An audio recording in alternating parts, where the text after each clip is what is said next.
আজকে ঢাকা বিশ্ববিদ্যালয় কেন্দ্রীয় ছাত্র সংসদ ডাকসুর দ্বিতীয় কার্যনির্বাহী সভা হয়েছে। আজকের সভাটি একটা ঐতিহাসিক সভা এই কারণে যে আমরা দেখতে পেয়েছি স্বাধীনতার পরে বাংলাদেশে আজ পর্যন্ত মাত্র 7বার ডাকসু হয়েছে। এই ডাকসুকে সবসময় অকার্যকর রাখা হয়েছে। ছাত্র সংসদ নির্বাচন যেন না হয় সেটার জন্য যা যা করা দরকার তাই করা হয়েছে। তো আমরা বলেছিলাম, আমরা যখন বিপ্লব পরবর্তী যতগুলো অ্যাক্টিভিজম করেছি, আমরা বারবার বলেছি বাংলাদেশের প্রতিটি ক্যাম্পাসে ক্যাম্পাসে ছাত্র সংসদ নির্বাচন দিতে হবে এবং আগামীর ছাত্র রাজনীতি হবে ছাত্র সংসদ নির্বাচনকে কেন্দ্র করে। শিক্ষার্থীদের নির্বাচিত প্রতিনিধিরাই প্রতিটি ক্যাম্পাসে ক্যাম্পাসে নেতৃত্ব দিবে, তারা শিক্ষার্থীদের ন্যায্য দাবির কথাগুলো বলবে। এবং সে আলোকে ডাকসু নির্বাচনের পরে আমরা ডাকসু নির্বাচনের সময় আমাদের যে ইশতেহার ছিল সেখানে আমরা বলেছিলাম সবাই ডাকসু নির্বাচনকে আমরা একাডেমিক ক্যালেন্ডারভুক্ত করতে চাই।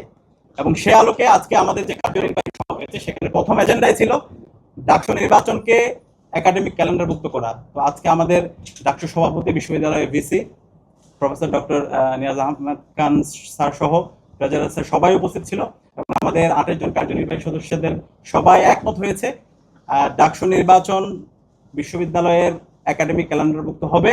নির্ধারিত সময়ে আগামী যে ডাকসু সেই ডাকসু নির্বাচনের তাফসিল ঘোষণা হবে এবং নির্ধারিত সময় নির্বাচন হবে এবং প্রতি বছর এই ডাকসু নির্বাচনটা চলতে থাকবে। আমাদের যেভাবে সেমিস্টার ফাইনাল হয়, আমাদের যেভাবে রেগুলার একাডেমিক অ্যাক্টিভিটি হয়, একইভাবে বিশ্ববিদ্যালয়ের একাডেমিক ক্যালেন্ডারে ডাকসু নির্বাচনকে যুক্ত করা হবে এবং এটার জন্য বিশ্ববিদ্যালয়ের যেই সিন্ডিকেট আছে সেখানে উত্থাপন করা হবে এবং সেটা সেখানে পাশ হবে ইনশাল্লাহ। তো আমরা আশা করছি এটা একটা ঐতিহাসিক একটি সিদ্ধান্ত।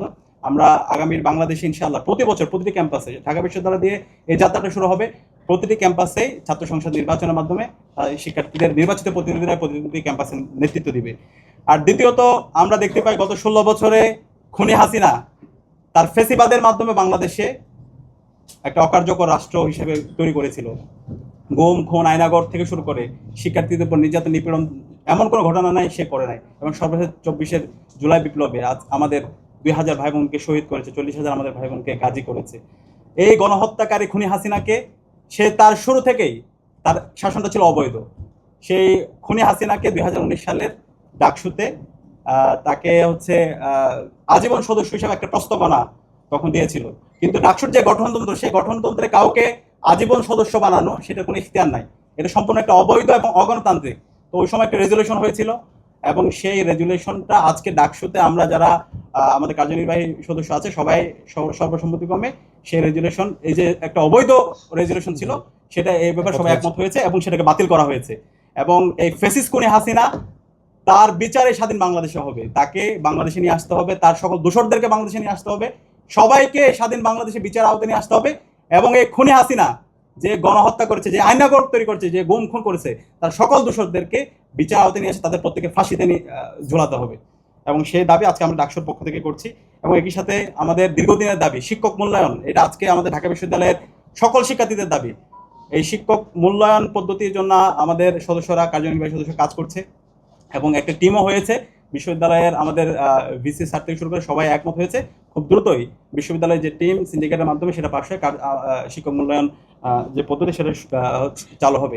একই সাথে মাতৃত্বকালীন ছুটি, হ্যাঁ মাতৃত্বকালীন ছুটি থেকে শুরু করে যেগুলো মৌলিক যে বিষয়গুলো ছিল সেগুলো খুব দ্রুত বাস্তবায়ন হবে। তো সব মিলে আজকের যেখানে যে সিদ্ধান্তগুলো হয়েছে সেগুলো ফর্মালি আমরা প্রেস রিলিজের মাধ্যমে আপনাদেরকে জানিয়ে দেব। এবং আমাদের আজকে এবং আগামীকাল 2 দিনব্যাপী ক্যাম্পাসের সর্বস্তরের শিক্ষার্থীদেরকে নিয়ে খুনি হাসিনা এবং তার সকল দোষরদের বিচারের দাবিতে আমাদের বিক্ষোভ আছে এবং সারা রাত ধরে ক্যাম্পাসের 13টা পয়েন্টে বিশ্ববিদ্যালয়ের শিক্ষার্থীরা অবস্থান নেবে এবং আগামীকাল সকাল থেকে ক্যাম্পাসে অবস্থান নেব।